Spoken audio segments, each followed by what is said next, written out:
because we're also going to run this on Facebook Live. Welcome, everyone. I noticed Julie's just started our recording, so we're ready to go. And I'm going to give her a couple seconds to run Facebook Live, and we'll do an official welcome. So Julie, if you want to give me the hi sign when we're ready.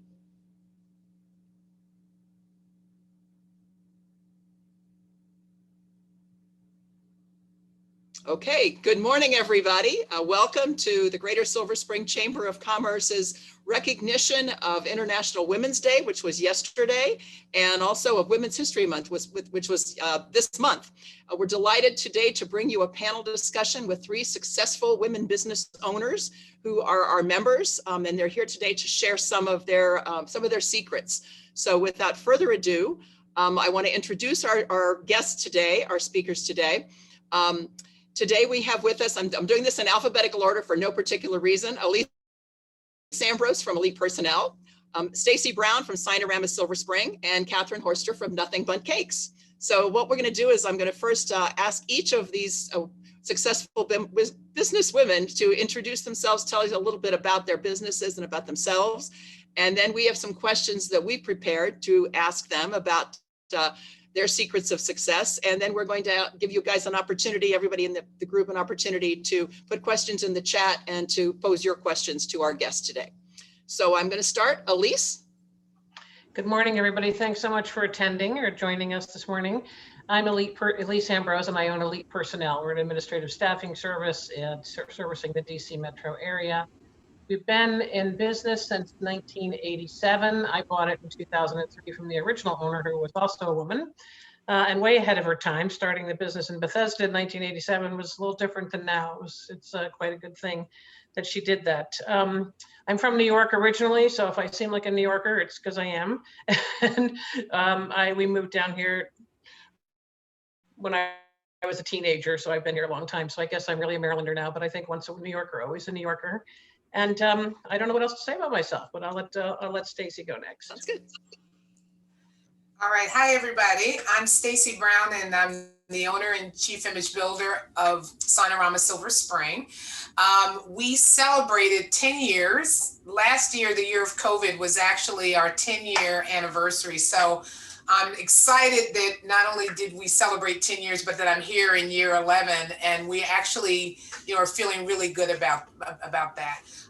My background, I have a corporate background. I spent, before I opened my business, I spent about 17 years at Mars Incorporated.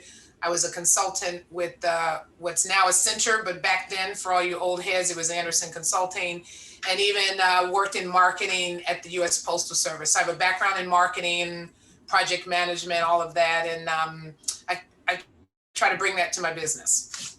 Thank you. Katheryn? You're on mute, Katheryn. Hi, everyone. I don't use Zoom very often. I'm Katheryn Hoerster, owner of Bundt Cakes in Silver Spring. We have been open about 2 years now. So year 2 was COVID. I also feeling really good about things. My background is pretty varied. I was a Peace Corps volunteer in Ethiopia for a few years, and then went into the travel industry before Bundt Cakes. Yeah, that's about it. Well, welcome all 3 of you, and welcome everybody who was attending this morning. We thank you again for joining us. Let's get started. We're going to start. You've talked a little bit about the beginning of your business. Stacey, I'm going to start with you. Can you tell us who or what inspired you to start your business? I mean, how did you jump from corporate into deciding you're going to own your own business? Well, sometimes life has a way of putting you where you don't expect to be. So, I'd always wanted to be an entrepreneur, but I come from a very traditional background and thought I'll get to it later.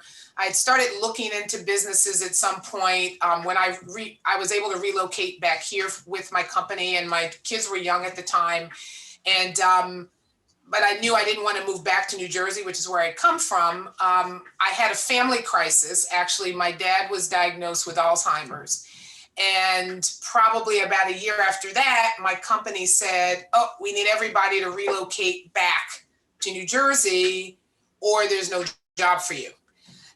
If you can imagine, this was 2008, 2009. So I quickly started looking at opportunities. It's a whole nother story why I chose the sign business. I'll leave that for another question.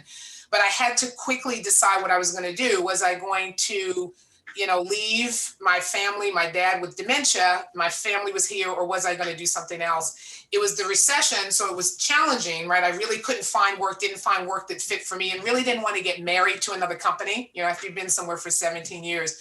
So that was really what forced me to have to really look at business seriously. And it was a little scary, but I do felt, timing is everything. And so I was presented with the opportunity to be able to jump in. And that's what I did, but I had not planned it at all at that time. Great, thank you. Well, Katheryn, you went from Peace Corps to travel industry. Why cakes? What in the world? Well, in the travel industry, I really liked that industry. I had a good job. And I moved to DC for that job, but eventually just got to a point where it wasn't the right fit for me anymore. And I was in the middle of a transition. I was looking around, kind of feeling like I was treading water and not really knowing what to do. And actually my mom suggested Nothing Bundt Cakes, which is a brand in Texas where I'm from. I had never heard of the brand. And it just kind of happened at the right time for me to be able to say, yeah, actually, I think that is a good fit. And I've always been kind of entrepreneurial and knowing, that I wanted to own my own business and that I wanted to do something like this. It happened at the right time with some good, really strong women pushing me in the right direction, to be honest. Great. And Elise, you said you were working in the industry and you bought the business. So why'd you make the leap? I wasn't working in the industry. Actually, I was working for Anthony Wilder Design Build, a job that I absolutely loved. I was the manager of the sales and design team. And I loved the whole construction industry. It was really wonderful, and the creativity was amazing. But the years before that, I had worked part-time for Elite Personnel, helping Lisa when she first started the business. And so in 2003, she called me and said, I'm pregnant with my third child. It's time to sell the business. I said, okay, well, if the bank will give me money, I'll buy the business. That's really honestly how it happened. But I know how hard Katheryn works, because I did used to own a bakery in DC, and that's quite a strenuous job. So I know that you work a lot of long hours, and I must say I've ordered many Bundt cakes. Just want you to know I'm one of your best customers. So, Nice to hear. Thank you. Great. Well, I'm gonna spin a little bit different right now. So, Stacey, what about your definition of success? When did you decide that you were successful at this? You said you started in the recession, and I know that was a tough time to start, but when did you realize that you were successful, and what's your definition of success? Well, first, I just philosophically have a problem with that word, so I'm just gonna let you guys know, because it's sort of heavily weighted. Like, I don't feel like I'm really where I would say I want to be, right? And so when you first even asked me about this, I thought, I don't know, am I successful, am I not? But then I started thinking about what was important to me when I started my business, right? There's a lot of measures of success. There's financial success, which I feel like I'm on my way, but I would definitely have bigger plans to grow. But there are also other reasons why I got into business. And I thought, well, let me share that, because I think particularly as women, we are, multifaceted. So it's okay to have a broader or a different definition of success. So for me, when I went into business, yes, I obviously wanted to be able to work and eat, right? So making money was a part of it, but I also wanted to figure out how I could contribute to my community. I was really struggling, like, how can I use my business to do the things that I think need to be done in my community? So, and how could I be of service in my community, even in a business that wasn't necessarily a nonprofit, right? So how do you sort of do that? So for me, one of the things that I looked at was I wanted to make sure that I put hiring practices and the people that I look to incorporate to give people an opportunity who may not have them. So I work with folks with mental disabilities. I work with folks who also may be underrepresented in the industry, like in the design. And that was an important part of success. I feel like I've done that really well. The other thing is really being a part and a contributing member of my community. So beyond the chamber, Purple Line, sort of anything that I can do to help build up the business community, to give of myself so that I can make it a better place. I know it sounds a little corny, but to me it was important because sometimes people think that business and giving of yourself to build a better community have to be separate, and that you can only do that with the business that's focused on some sort of mission. So for me, in addition to, yes, having some financial success, which, believe it or not, has taken me a little longer than I would have liked, the recession made it extremely hard. I probably feel like I was 3 or 4 years behind. I started my business with no one in my database. I didn't buy it. It was just me and my database and the recession. So I feel like I'm extremely resilient, and I see that as success measure as well. And then I've really just figured out how to leverage my own, be myself, and really figure out how in this male-dominated industry that I would do it my way, right? So I really feel that that's also been something that's helped me be what I would term successful. I have big plans for what I want to do in the next 5-10 years to really grow more financially so that I can get my business to where I want. But I feel really good along the path of the other two dimensions, and feel like that I have, reached a level of success in being that person. So. Well, I'm going to spin over to Elise, because I know a lot of the work that you do outside of your own business. I know that you do a lot of work in the community as well. And I wonder whether that is a piece of your definition of success as a businesswoman. Oh, I think it definitely is. It gives you a great deal of self-satisfaction that, you can help, we have the resources to help. But it's really interesting to me, and I was just saying this to somebody yesterday, that for years I didn't, my staff knew that, we gave money, but, I didn't really ever discuss it. And finally, one time in a meeting, I said, does everybody want to know what we actually do, how much money we actually give? And they said, sure. And so I told them, and literally there were tears in their eyes. I mean, it sort of tears me up to think about it.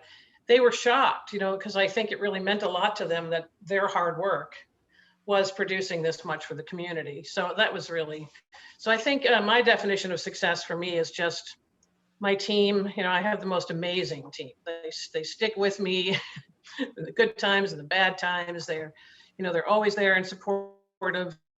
Obviously we went through the recession. That was awful, the pandemic. When you lose 100% of your revenue the day the governor shuts the offices, 100% of your revenue is a lot of your revenue. So they all stuck, they all took a pay cut. They all, they stayed with me. So that really is, my definition of success. And our customers, most of our customers stick with us. I think the average length at this point is about 15 years. So, they don't move, so they stay with us. So I think that also gives us all, some level of proof that we're doing the right thing. Great. Katheryn, you're a little bit newer in this business. So how have you defined success so far? Well, I'm not sure. Yeah, I'm trying to figure that out still. I think day to day, I do feel successful, but I know that there's a long road ahead of me. I think what these ladies have mentioned, tying things to the community is so important. It goes hand in hand with business and the success of my business. Financially, I've felt good about the last few years, but you never know what could happen. And so kind of setting myself up for success is more important right now than actually, I think, necessarily defining, am I successful today? I do love tying my business to the community.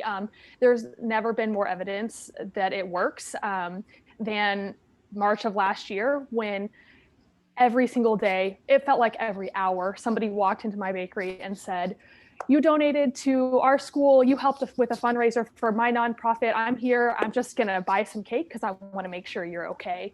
And I couldn't believe how much it was coming back just, over and over again. And it really just, it made me realize we're doing the right thing and supporting the community. It's not just, for looks, it really goes hand in hand.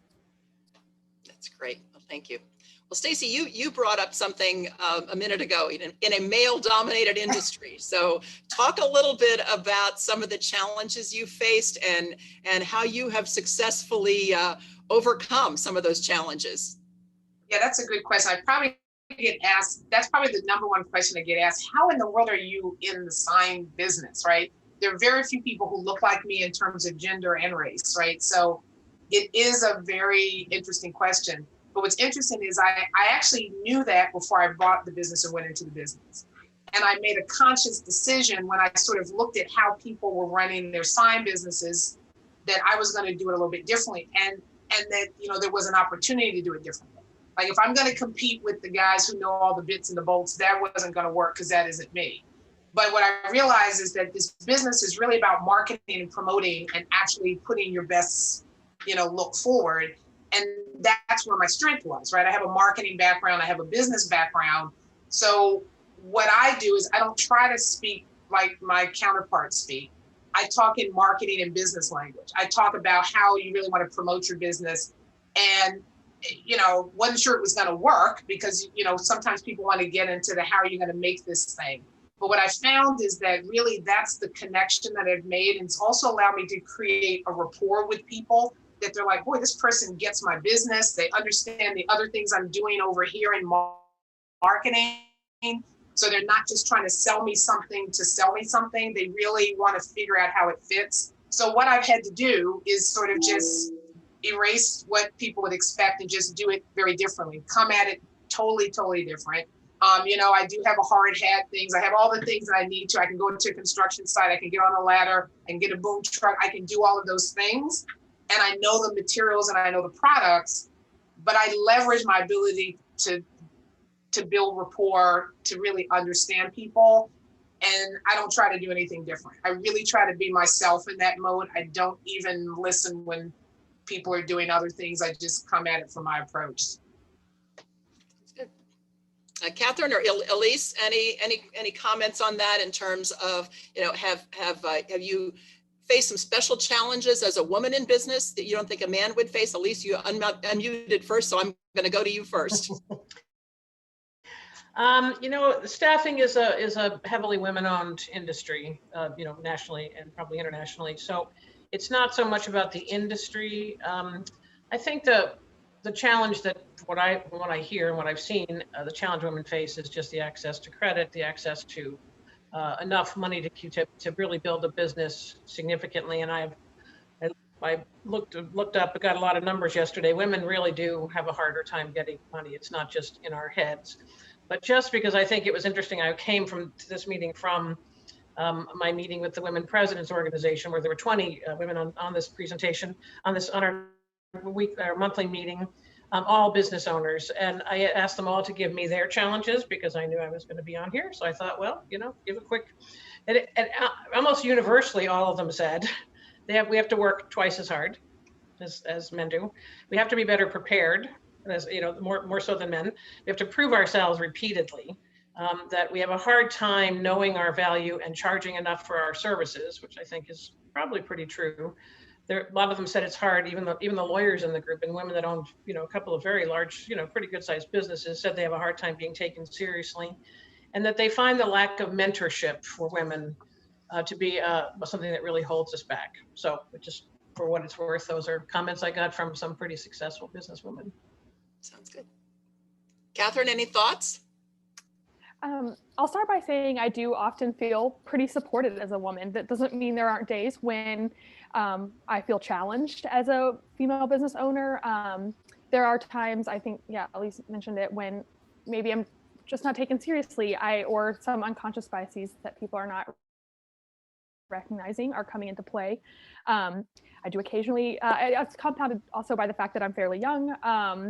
I get asked occasionally, oh, do you have a husband, or do you have a boyfriend or a partner? And no. And sometimes I take that as, wow, look at me. And sometimes it feels a little bit like antagonizing, but I think that I do have to try a little harder to be taken seriously and to be, for people to look at me and say, yeah, look at her, she is doing it. But for the most part, I do feel supported. There are days when I get some condescending comments, or I get a few, things that make me question, are we really where we should be? No, we're not, but we're getting there. Jane, can I just jump in for 1 minute? Absolutely. Just to give an example for Katheryn and for some of the younger folks in here. You know, I bought the business 18 years ago. And at that time, when I had to go meet with the bank, I used to bring my better half, John, who has nothing to do with the business, doesn't have any ownership in the business, really has no interest at all in the business. And I would bring him to the meetings with the bank, and they would talk to him. That's how it worked. They'd ask a question, they'd ask him a question, I'd answer. They'd ask him a question, I'd answer. I mean, that's really, and that's the God's honest truth. That's how they treated us. So I mean, treated me. So it's a lot has changed in 18 years. So that's what I was going to ask you. Has it changed? Is it better now? It is better now because there's been so much emphasis on on minorities, women, LGBT, all the different communities that have been historically not given as much right to be opportunity to be successful. So yes, it is different now. Now the bank actually calls me on a regular basis and wants to know if they can loan me money. I mean, that's true. It didn't happen before, but it's really interesting. 18 years is a long time though. So it's 2/3 of a generation. So it really has changed. Katheryn, did you have another comment? I might have, but it's escaped me now. But Okay. I appreciate that. Okay. I mean, I have no doubt it's changed, and I've only been at this, 3 years from the very beginning, 2 years of us being open, and I'm sure that it has changed, and so I do appreciate that insight. That's good. Well, have any of you, and maybe the answer is no, but I'm wondering if it says, have any of you found that there is an advantage to being a woman in business, an advantage to being a woman in whether it's in a man's dominated business or whether it's just in business in general? I'll jump in on this. I was kind of talking about this. For me, I don't want to say it's been an advantage, but it sort of is, because when I was just on site, I was doing a project for DC and I was meeting with the construction team. So when I show up, they don't know what to expect, right? So I use that to my advantage because they don't know what to expect. I mean, you could take it negatively, but I use it to my advantage, right? I use it to my advantage to start talking and kind of, disarming them in ways that are the way I want to kind of talk about things. And in the end, I find that it works, you know what I mean? But it's a little scary, but I use it to my advantage because they don't really know what to expect. I mean, and sometimes that's actually, you can use it as an advantage. They don't know what to expect. They're like, okay, I didn't know that's who was going to show up at this construction site today. So while they're kind of looking around, I just, take advantage of it. So that's how I kind of do it. It wasn't always easy to do, but I find that there is sort of a moment where they're kind of thinking, is someone else going to show up? And it's me, and I just, take it full advantage of it. Okay, great. Well, a couple of you talked about different resources, and Katheryn, to start with you, what have you found to be some really important resources that you found to grow your business or as you started your business? Where did you turn? I'm lucky to be part of a franchise, which is nice. It has given me a really solid network in the area of other franchise owners, franchisees, and I have used them. They're really all women in the DMV. Every Nothing Bundt Cakes in the DMV is owned by a woman, which is really exciting, and has given me, kind of this feeling of standing on a platform with these women to be able to ask questions and get help and support and love, frankly. So that's been a real, help for me. I enjoy being out in the community, things like the chamber, donating, doing events when I can. So that's, I think, other women, other business owners, people like this, has been really, really helpful because they know what, they know the help everybody needs, I think. So. Great. Anybody else want to jump in on that one? I think, the secret really is, I don't mean to be rude, but the secret really is having enough money to continue to make the business grow. So it's really important. So even though we don't necessarily think our bank treated us that well early on, we still every single holiday bring them gifts, and we spend a lot of time chatting with them, and we answer their calls when they want to come and see you. We do all the things. And now we have a very good relationship with them. So it does make a difference. You have to have anybody trying to start a business, you have to make friends with your banker. You just have to make friends with your banker. It's critically important if you really want to have any success. And I would say really one of the things that's very helpful to us is being members of the chamber. And I've said this to Jane many times, because I can't possibly track the legislation for the local, the county government, the state government, and run a business and do everything else in my life. And it really matters because you guys are watching out for us. there's a lot of things that would have happened in Montgomery County and the state of Maryland that would have been disadvantageous to us, to say the least, over the last 18 years. So I think being a part of a chamber is, it's not overly expensive, and I think it's really a very valuable thing for, especially for small to mid-sized businesses. Jane, I got to comment on this one because my business, I mean, being a part of the chamber has been critical. I mean, the purple line, and even I remember you called me and said they're changing the sign ordinance. You got to get downtown. So just having that perspective has been critical, being a part of the chamber and other organizations. And then I want to give a personal shout out to Elise, because Elise, one of the things we talked about is sort of supporting each other. I don't talk to you as much now, but if you remember when I was getting started in my business, she's one of the folks who I would talk to. She kind of put her arm around me. I was struggling with recession and just what to do. And that's really important too. So I've known Elise a long time, and she was there with me in the beginning, just as you were chamber, Jane. But Elise, I just want to thank you for that, and always sort of looking out and making sure that I'm okay, checking in. And it's so important that we figure out how to do that. And Deb, you too, so. Great. Well, that brings me to another thing. You've talked a little bit about the chamber, but how do you find mentors? How do you find people to advise you and people to help you? We talked earlier about the fact that it's difficult to find women mentors in this profession, or even male mentors. How do you find them? Well, I'll tell you, I joined the Women Presidents Organization, which is really an amazing organization. And so you belong to a chapter, and it's a monthly meeting, and it's essentially a peer-to-peer network of women. And it's one of the things that in a month, I would never miss my meeting unless I was literally on my deathbed. I mean, it's that important to me, because first of all, these women are all incredibly smart and successful, and it's just a sounding board. It's an advisory board. It's a really, really important. So I don't have any specific, personal mentor, somebody that mentored me, but that's been a really highly helpful thing for me. Okay. Katheryn or Stacey? Again, I've been lucky enough to kind of fall back on the franchise for this one. They kind of match us with a mentor, and so I've used that resource a lot.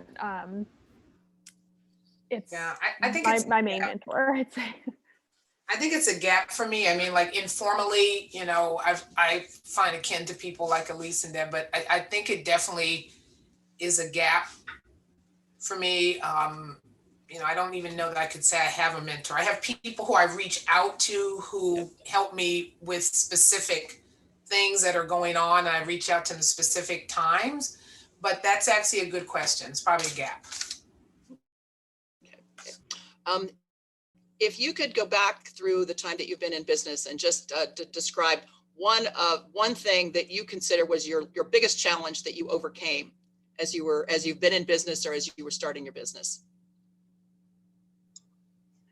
Elise? Well, I must say I made every single classic mistake that any business owner makes. I mean, every single one, like didn't miss one. It's like somebody wrote a book, said Elise do all these things wrong, and then have the recession hit, and then have almost all of your business disappear overnight at that time too.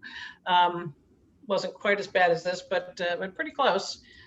So I think my biggest faults, the mistakes I made, the most egregious mistakes I made early on were not letting people go that weren't really fitting in the organization. I should have, there were times when I should have literally just said, okay, this isn't working. It's time to, and now I do, but early on I wasn't, I wasn't as either confident or whatever. I didn't do it as soon as I should have. Katheryn or Stacey? I mean, the biggest challenge my business has faced as a pretty young business has definitely been COVID. March of last year, I thought to myself, I don't think that my business can survive this. I really didn't.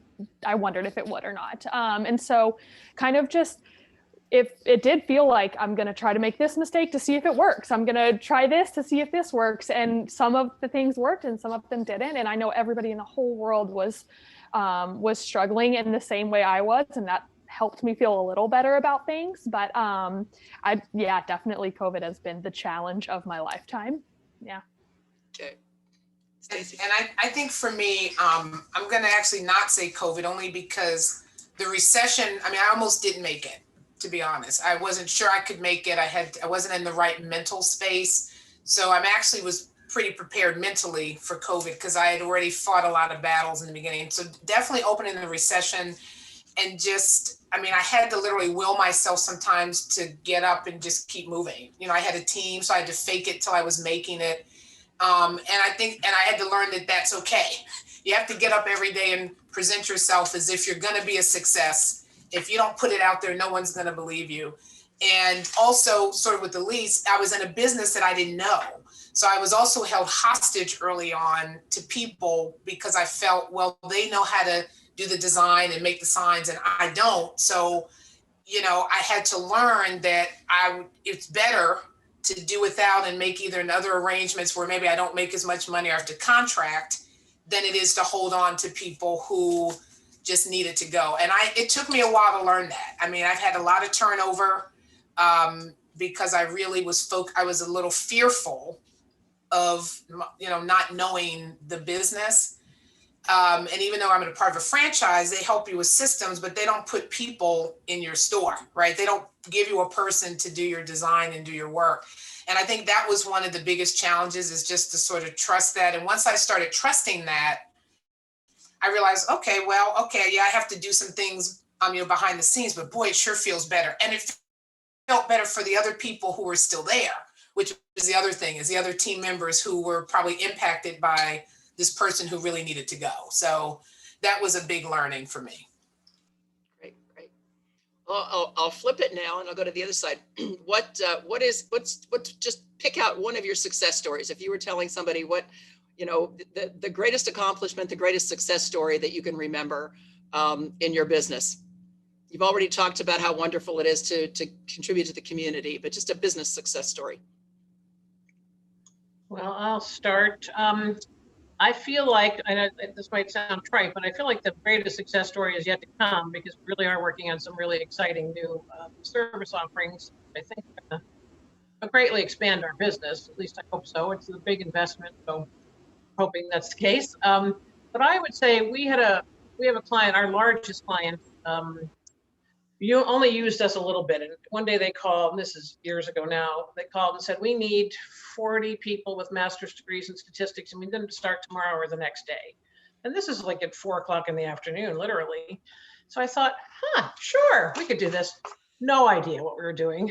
Got online, put every ad up in every place you can put an online ad up, called everybody I knew, like that had worked in the business before, you know, that, you know, come and gone and, you know, left on good terms. And I called them and said, you have to leave your job right now and come and help us. And everybody did. So literally by, you know, 4:30 in the afternoon, everybody we all started getting on the phone. And we found 34 of them, which I thought was a pretty good. And we sealed, I think, our relationship with this client, and they're still our biggest client. And, you know, it's been a really great relationship, but I think that gave them great trust in our abilities. That's great. That's amazing that you found that many people overnight. That's amazing. That's great. Stacey or Katheryn? So in business, I would say probably recognition in my industry. So back in October of last year, I was actually in Sign of the Times. So for our industry, that's a big publication, right? And I have some sign owners telling me, I've been trying to get in there all my life. But what was interesting is I was in there because of my approach, right? So the thing that I've held on to and decided that that's how I was going to go about my business. The article was really about my marketing approach, the way I use marketing in my business. And so to me, it was pretty successful because the guy just found me, has been following me. So everything I was putting out and wanting to do and be came back to me sort of unannounced by someone saying, hey, we want to spotlight you in the October edition of Sign of the Times, which to me felt that, okay, what I'm doing is working, right? I was doing it my way, and someone recognized it without me having to make them recognize it.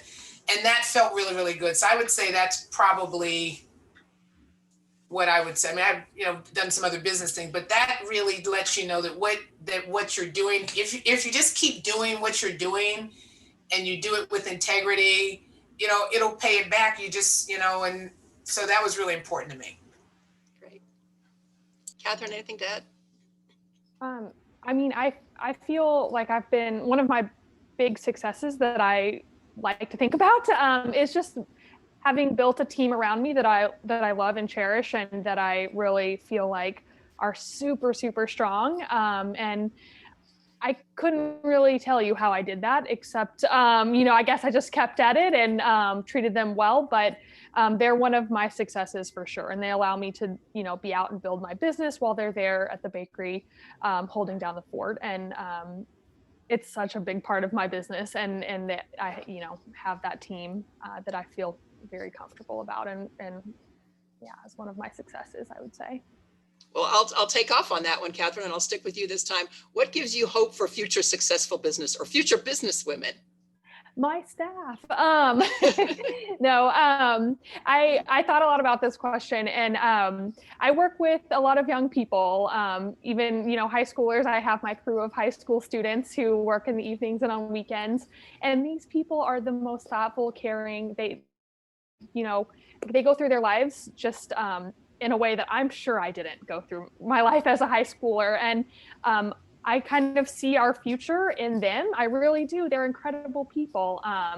And I try to tell them that often, but they're going to be awesome. And they're going to make things better for all of us. And then, Elise was saying things have changed, right? I think I am a big benefactor of the change, obviously.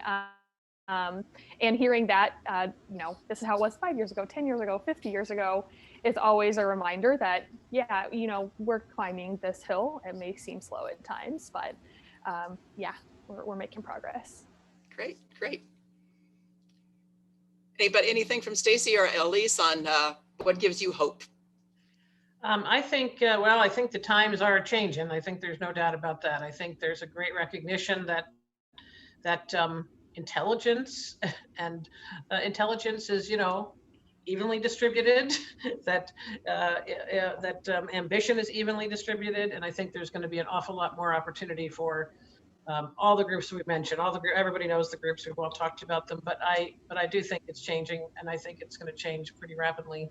I must say, we interview a lot of young people, obviously not at the moment because of COVID, but in general, we interview 100 recent grads a year or more. And it's really an amazing generation coming up, the ones that have graduated in the last few years and the ones that are graduating now. They're very, very impressive. They're philanthropic, they're social justice oriented, they're smart as can be. They're obviously technology oriented. And I think they're going to make a difference. I think they're the generation that will move America forward a bit. And I think it's about time. So I'm very optimistic, actually. Great.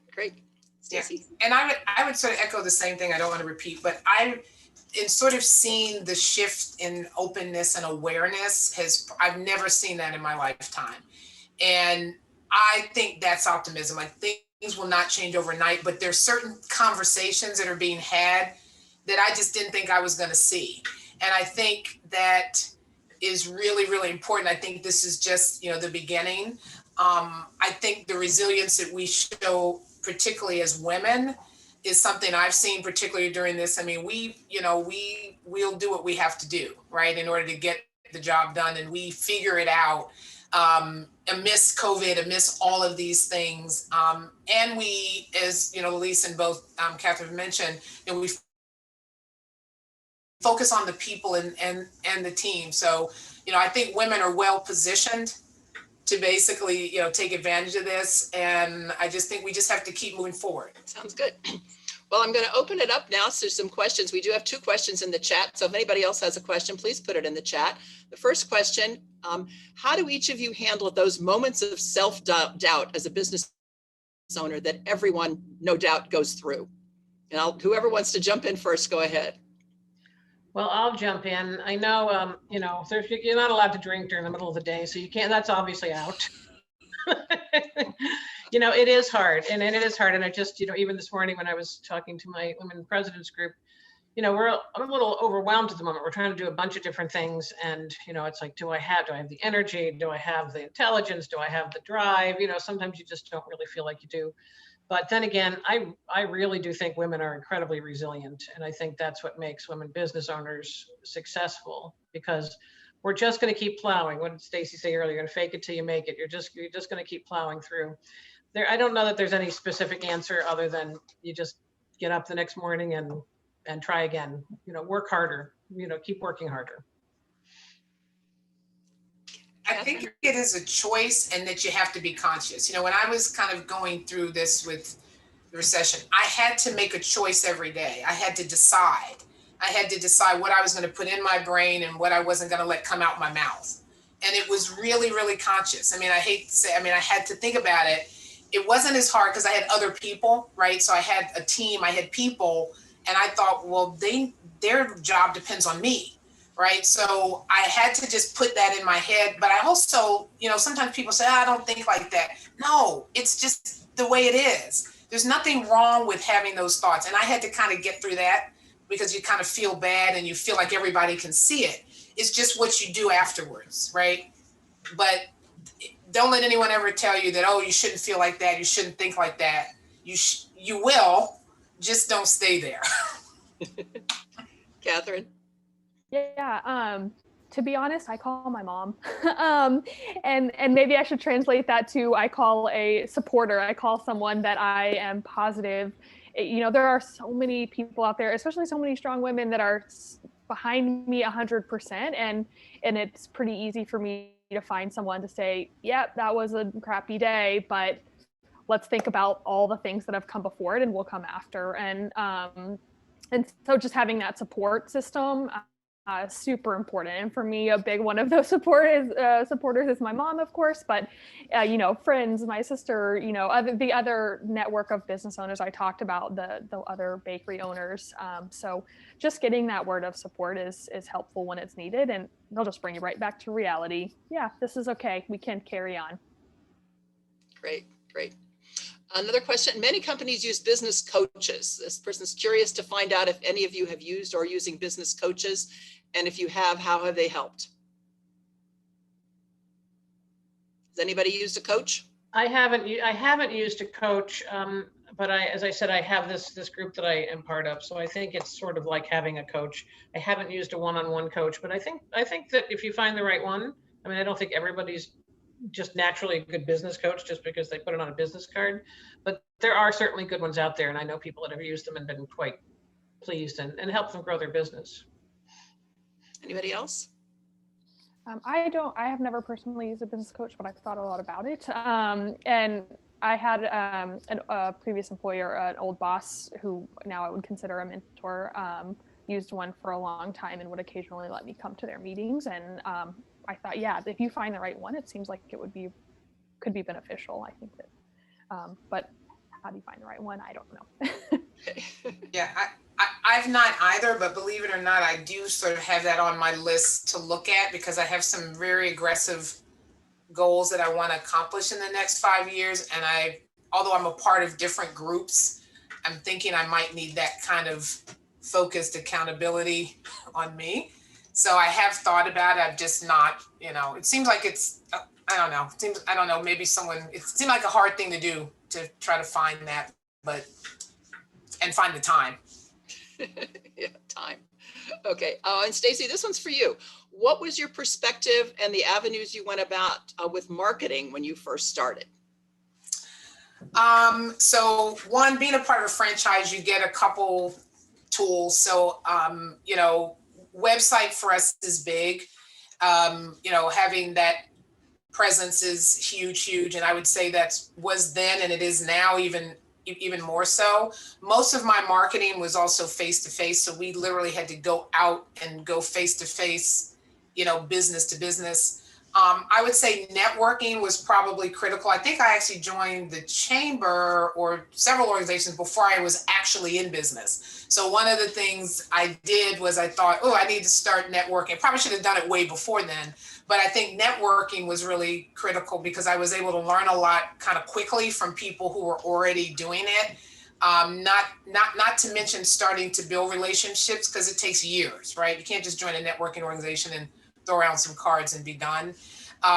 We also did very specific marketing towards, different segments, because there are certain people who buy more signs, than others. So very segmented and targeted marketing. That's probably it. The next question, how do you reach out to mentor your staff? I don't know if they mean just during COVID or just in general, how do you mentor your staff people? We don't have a formal mentor program. We're not a big, large company, but we have a sort of a group, a peer-to-peer group mentoring system that we use and that we meet. We meet every few weeks, maybe once a month, maybe once every 3 weeks, and just to sort of see how everybody's feeling and what roles everybody happy with what they're doing, and how can we move roles, and how can we make sure that this person's really doing the best they can with the tasks at hand. Because sometimes you just find out that after people are there for a bit, they really are much better at something that they weren't really hired for. So we do a lot of kind of moving parts and seeing what people really like and what they're happy with. Because if the person isn't happy, they're going to leave. And there's nothing worse than having to replace people. Everybody here knows that. Everybody who's been in business knows that replacing people takes a lot of time and effort and money. So keeping the people you have happy. And my folks, as I said, are fabulous. I mean, they actually keep me happy. I don't know if I'm doing such a good job the other way around, but I try. Katheryn? Same, we don't have anything formal. And I thought about this, my management team over the last few months, as we start to grow and as we, consider how that's going to look in the future. I'm not sure how I'm doing it and how, if I'm doing a good job of it. It is something I've considered recently, is how can I make sure I'm mentoring, specifically my management team. And so I don't have a very good answer for that, to be honest, but it's something I'd like to get better at. Okay. Stacey? We're very, very small. So I would say I don't really have mentorship except for, on a, personal level, although we do have full team engagement to set our strategies, our goals. Everybody gets to bring things to the table. A part of we do have a formal development review process, and a part of that is I ask folks, what do they really want to do more of, and what do they think they need help with? And sometimes that's partnering other folks with each other because they want to learn another part of the business. So I would say it's probably more informal for us. Okay. Question, how can we support the business women in our lives?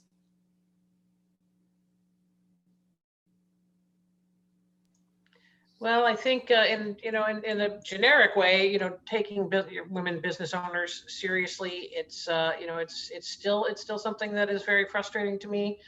I was at a chamber event. I won't mention which chamber, but it wasn't this one.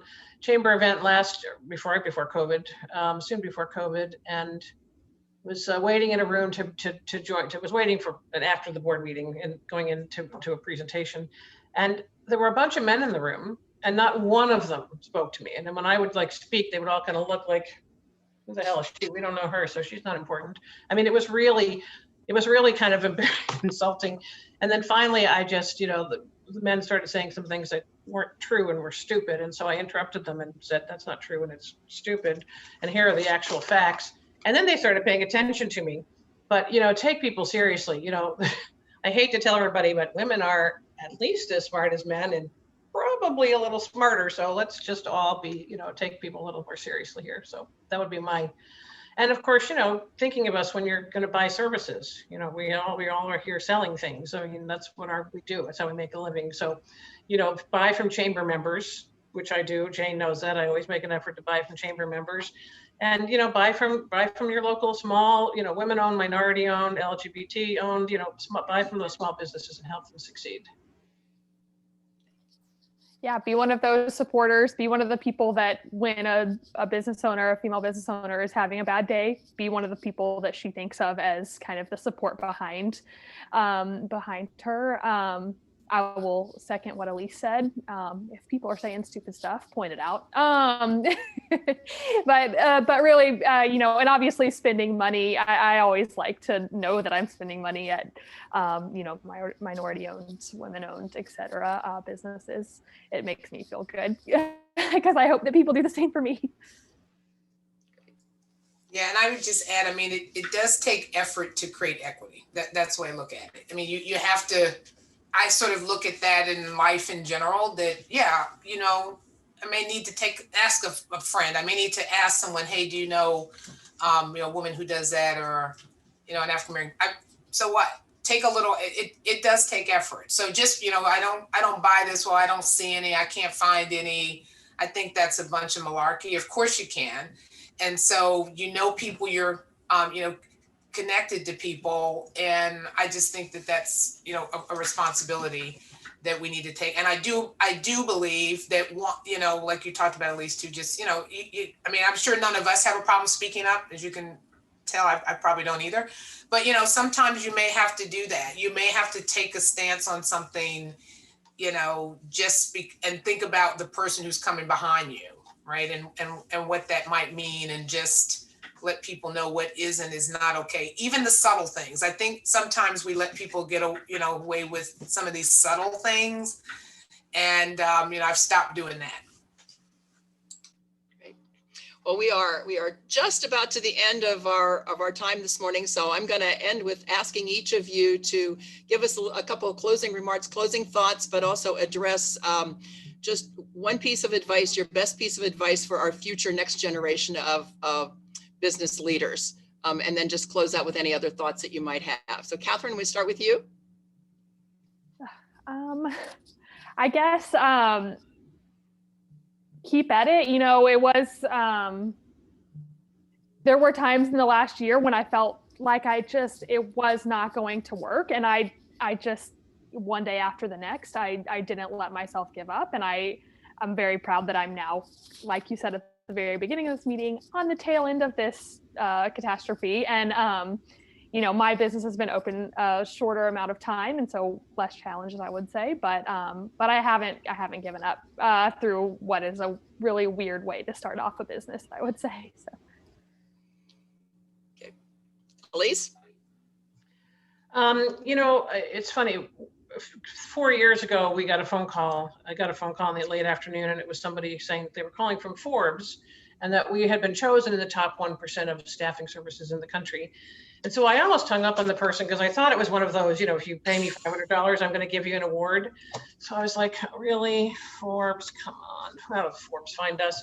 I was like, is this on your website? And the person said, yes. And what's the address? And I looked, and it really was real. And I was like, oh my God. So once you're on the Forbes list, all sorts of things happen. And it's been great. You know, we won every year for the last 4 years. So it's very exciting and wonderful. But the one thing they, of course, then want to do is, you know, have you write a book. So they call you up and they have this whole program. They want you to write a book, and what's your management philosophy and all of that. And I said, well, my book's going to be really short, because all it's going to say is work harder than everybody else and be there when your clients need you.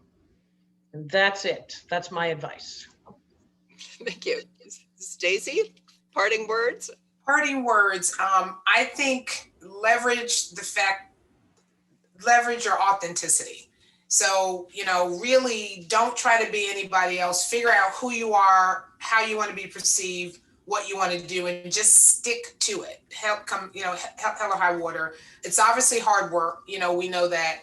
And then I think self-care. That for me came later, but I think that's one thing we all need to think about is, you know, there's a balance, right? So yes, we're doing all this hard work and authentic, but we really do have to take care of ourselves, because most of us do more than just run a business.